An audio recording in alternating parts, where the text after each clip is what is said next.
Hey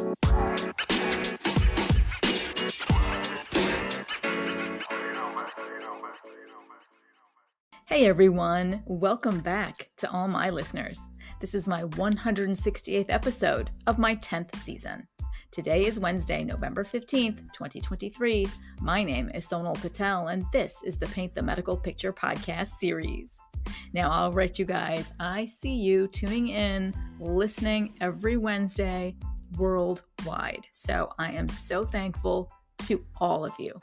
Thank you so much for following me on Apple Podcasts, on Spotify, on my YouTube channel, on Amazon Music, and so many other platforms. Again, I'm humbled.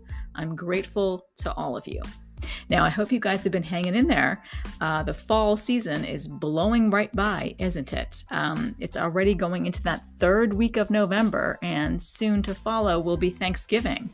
So, my goodness, the days are quickly winding down, and 2023 will soon be gone. So, anyways, I hope you guys are hanging in there. I know I'm exhausted. My eyeballs are tired from all of the reading I've been doing over these past couple of weeks with all of the new changes and guidances that have been released in this healthcare industry. So, today, I wanted to try and unleash some of the newsworthy items in the calendar year 2024 Medicare physician fee schedule final rule that was just released on November 2nd. And there's lots to unpack, but you know what? I can't really do all of it because the document itself is over 2,700 pages. So for this podcast episode, it's just going to be a few highlighted items that I think are newsworthy. And then, of course, I wanted to talk about a few of the trusty tips that I thought very delightful in the newly issued General Compliance Program Guidance document, or CPG, that was released by the OIG. And of course, I'm going to go ahead and round out today's episode and close it out with a remarkable quote on perseverance by Vince Lombardi. Today's episode is sponsored by Utilization Management University. Whether you are involved in the business of healthcare or any other business, what do you, your teams, and your management concentrate on the most? Typically, they communicate, problem solve, and make strategic decisions that drive the success of the organization. But how much time is actually spent in making tomorrow better than today? Are they striving for operational excellence? Prevention versus correction is a concept that's been known for years. So why do so many companies not implement the process? Utilization Management University provides a course that proves to be a unique solution to instill change in the mindset of business teams. This course provides the theory and the practical approach. This course will demonstrate how to implement a simple methodology as a solution. This course provides a detailed explanation of each and every step involved in prioritizing your problems and finding the root cause. This course shows how to engage team buy-in. This course readily provides available support for any issues. And the course provides the theory and helps you adapt it to your own individual circumstances. Check out the details at www.utilizationmanagementuniversity.com today and get registered. Utilization Management University, making tomorrow better. So let's get into newsworthy. Now, I just wanted to highlight a couple of items from the CMS fact sheet that was issued on November 2nd, 2023. Now, the Centers for Medicare and Medicaid Services, that's right, that's CMS, they issued a final rule that announced finalized policy changes for Medicare payments under the Physician Fee Schedule, or the PFS, and other Medicare Part B issues effective on or after January 1st, 2024. Now, the calendar year 2024 PFS final rule is one of several final rules that reflect a broader administration-wide strategy to create a more equitable healthcare system that results in better access to care, quality, affordability, and innovation. I just wanted to highlight a few of the items that I find newsworthy from the 2,709-page PDF document. Now, most importantly, in my opinion, is the reimbursement. So, by factors specified in law, overall payment rates under the PFS will be reduced by 1.25% in calendar year 2024 compared to calendar year 2023. CMS is also finalizing significant increases in payment for primary care and other kinds of direct patient care. The final calendar year 2024 PFS conversion factor is $32.74, which is the decrease of $1.15, or 3.4% reduction from the current calendar year 2023 conversion factor of $33.89. Now, the next newsworthy item is that beginning January 1st, 2024, CMS is finalizing implementation of a separate add-on payment for Healthcare Common Procedure Coding System code, that's our HCPCS code, G2211.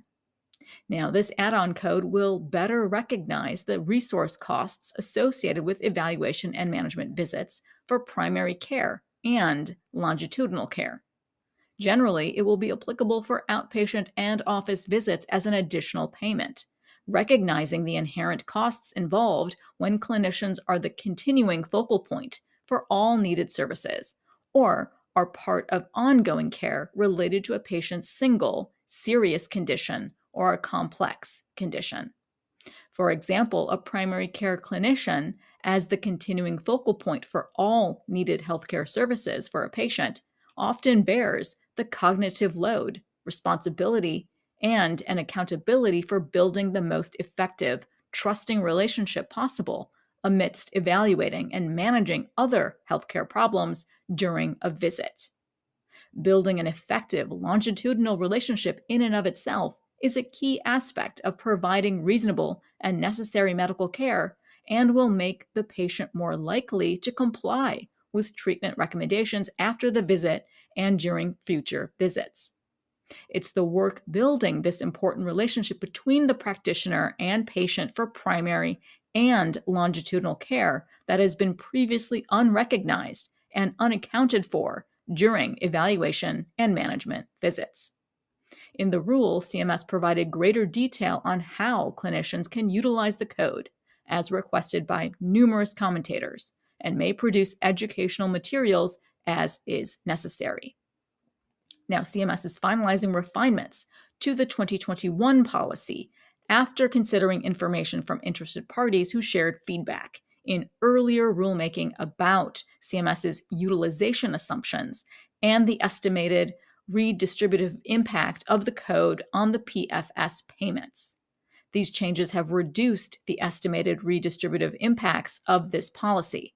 Specifically, CMS is finalizing that the add-on code cannot be billed with an office or outpatient evaluation and management visit that is itself focused on a procedure or other service, instead of being focused on longitudinal care for all needed healthcare services or a single serious or complex condition.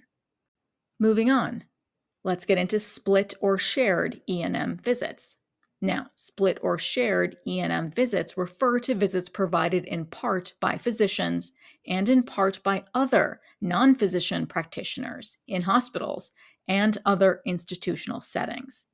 For calendar year 2024, CMS is finalizing a revision to their definition of substantive portion of a split or shared visit to include the revisions to the current procedural terminology codes, the CPT codes, and their guidelines, such that for Medicare billing purposes, the substantive portion means more than half of the total time spent by the physician or non-physician practitioner performing the split or shared visit, or a substantive part of the medical decision-making process.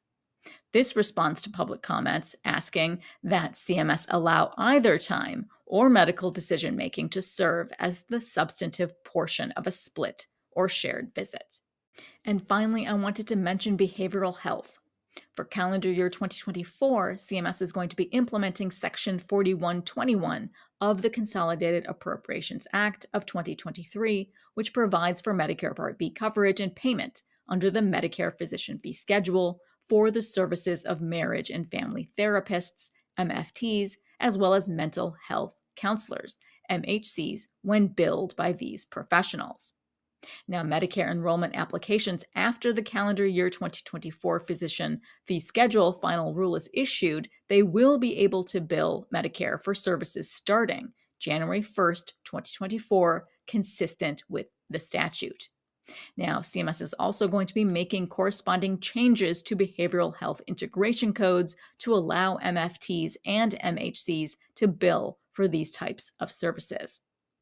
Now, they're also going to be implementing Section 4123 of the Consolidated Appropriations Act of 2023, which requires the Secretary to establish new HCPCS codes under the PFS for psychotherapy for crisis services that are furnished in an applicable site of service or any place of service at which the non-facility rate for psychotherapy for crisis services applies, other than the office setting, including the home or a mobile unit, furnished on or after January 1st, 2024.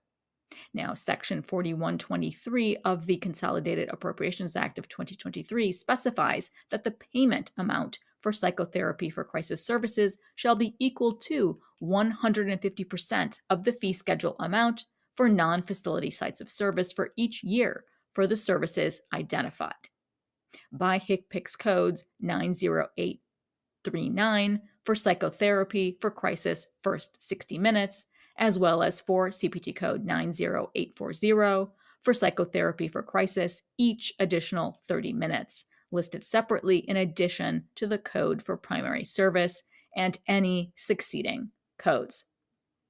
Now, they're also going to be finalizing an increase in the valuation for timed behavioral health services under the PFS.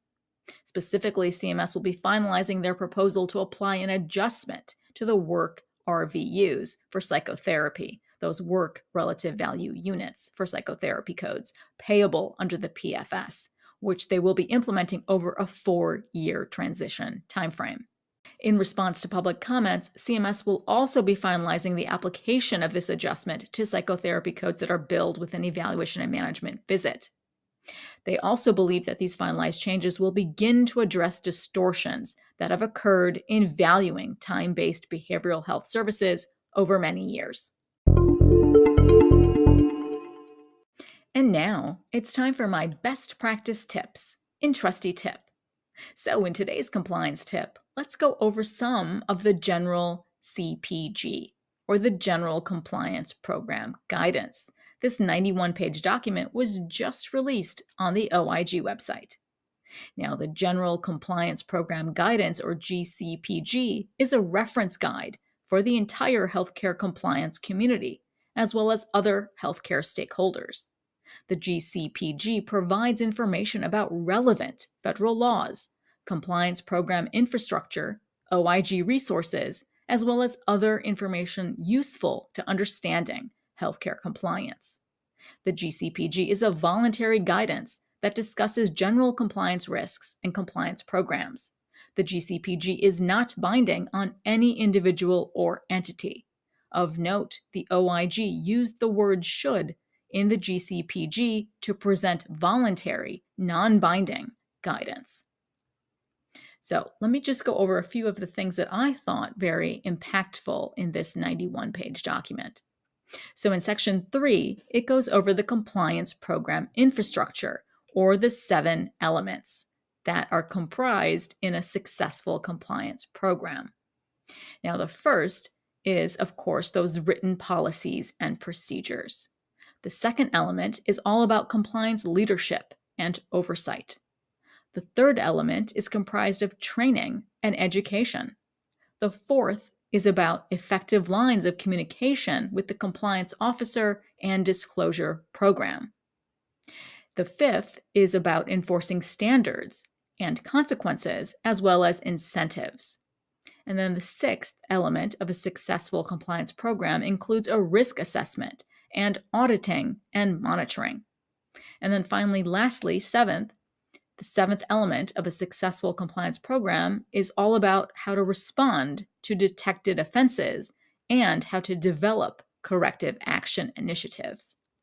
So Also, what I found to be rather noteworthy here were some of those compliance risk areas that they identified in this document. And those compliance risk areas they identify include billing, coding, sales, marketing, quality of care, patient incentives, as well as arrangements with physicians, other healthcare providers, vendors, and other potential sources or recipients of referrals of healthcare business. So the document goes on to state that boards and senior leadership are vital to effective compliance programs. An effective compliance program reduces and mitigates risk, provides patients safe and high quality care, and saves costs. So to be effective, a compliance program should have a board and senior leadership that understand its value and are committed to its success. One of these senior leaders should be the compliance officer. So take the time at your organizations and review this latest compliance guidance and start implementing the various elements as they apply to you. And finally, I focus Season 10 Spark on perseverance. I want this 10th season Spark to be filled with our world's thought leaders, writers, artists, philosophers, everyone who inspires the need for perseverance in all we strive to do. So, in this week's inspiring quote in Spark is from Vince Lombardi. Football is like life. It requires perseverance, self-denial, hard work, sacrifice, dedication, and respect for authority. Absolutely true, right?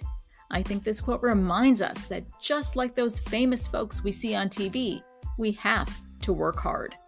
This quote reminds us that just like those American football players, we too have to dedicate ourselves to something to find our purpose. Once we have that, we can persevere, sacrifice, and dedicate our lives towards something that gives us meaning and value. I'm happy Vince Lombardi's spark still shines on in all of us today.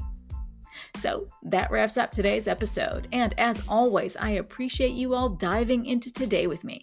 If you want more information from me, please go ahead and follow me on LinkedIn. I'll leave links to everything in the show notes below. Now, all right, you guys, in my final note today, I still cannot believe that we are just a few short weeks away from Thanksgiving, and then Christmas is coming, and then Hanukkah, and then Kwanzaa, and every other holiday that I'm missing. But there's so much to celebrate, right, you guys, as the year comes to an end, just so quickly in the weeks ahead. So find something to be grateful for, express your gratitude whenever you can, and just enjoy the moments that life brings you. Anyways, you guys, I wish you all an amazing, very, very happy week ahead. Thank you so much for listening on today's episode, and I hope every week with me brings you closer to helping your providers paint a masterpiece. See you next Wednesday.